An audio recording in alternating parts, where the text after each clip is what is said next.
ओम शांति। आज हम तीसरा अध्याय लेंगे, वाणी की मिठास से घर का वातावरण हल्का कैसे हो।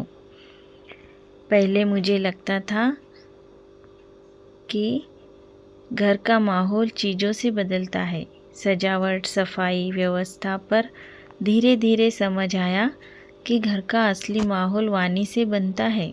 हमारी वाणी घर की हवा जैसी होती है, अगर मीठी हो तो सब हल्के, अगर कड़वी हो तो माहौल भारी।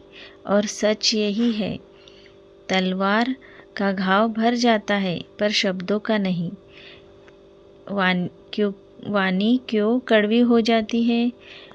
पहली पॉइंट, मन में थकान होती है। दूसरी पॉइंट, किसी की बात चुभ जाती है। तीसरी पॉइंट, अपेक्षा टूटती है।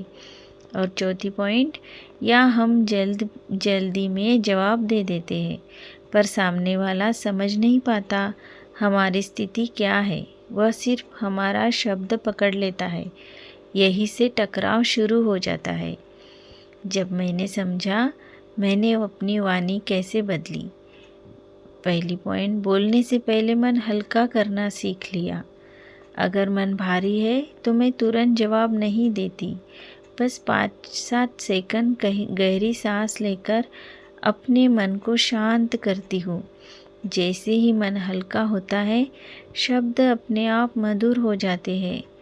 दूसरी, स्वर को नरम रखने का अभ्यास किया तो मैंने पाया, बात क्या कही उससे ज़्यादा ज़रूरी है कैसे कही। कठोर स्वर में मीठे शब्दों को भी कड़वा बना देता है। कठोर स्वर मीठे शब्दों को भी कड़वा बना देता है और नरम स्वर कड़वी बात को भी हल्का कर देता है। तीसरी पॉइंट, तुम की जगह हम का उपयोग। तुमने ये गलत किया, कड़वा लगता है, हम ऐसे कर लेते हैं, हल्का लगता है। वाणी में हम जोड़ने से टक्कर की जगह सहयोग पैदा हो जाता है। चौथी पॉइंट, नाराज़गी आने पर तुरंत प्रतिक्रिया नहीं। मैंने एक नियम बना लिया, गुस्सा हो तो चुप और चुप हो तो शांति। यह नियम बड़े टकराव को जन्म होने से पहले ही रोक देता है। घर में वाणी का असर कैसे दिखता है?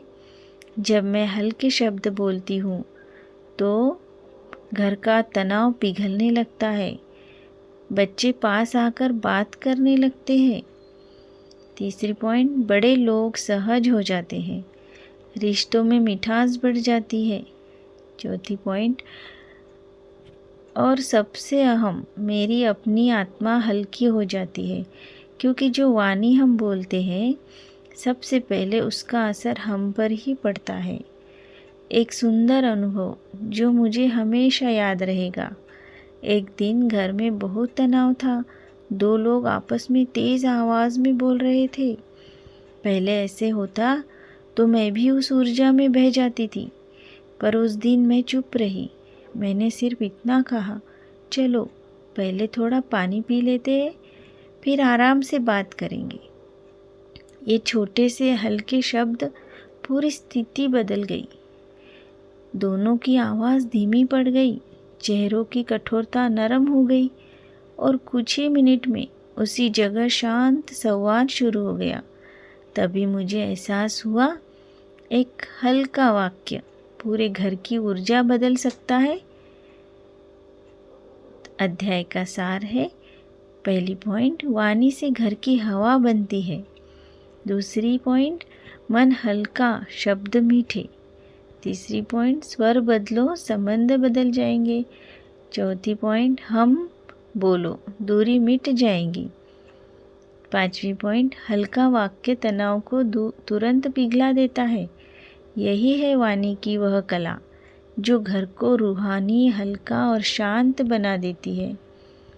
ओम शांति। चौथा अध्याय, साज संवाद, परिवार में खुलकर बोलने की कला।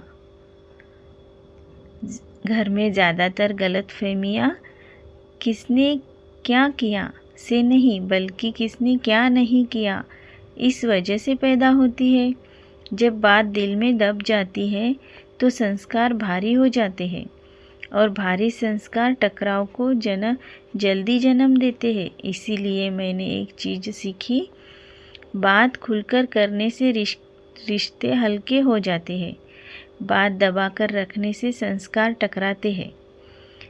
घर में संवाद क्यों रुक जाता है? इसकी आंसर है, पहली पॉइंट, सामने वाला समझेगा या नहीं, इसका डर रहता है। दूसरी पॉइंट, पिछले अनुभव की चोट। तीसरी पॉइंट, खुद को सही साबित करने की आदत। और चौथी पॉइंट, या यह सोच कि अब बोलकर क्या फ़ायदा। लेकिन सच यह है, जो बात हम बोलते नहीं वह मन के कोने में पहले दर्द बनती है, फिर दूरी बन जाती है।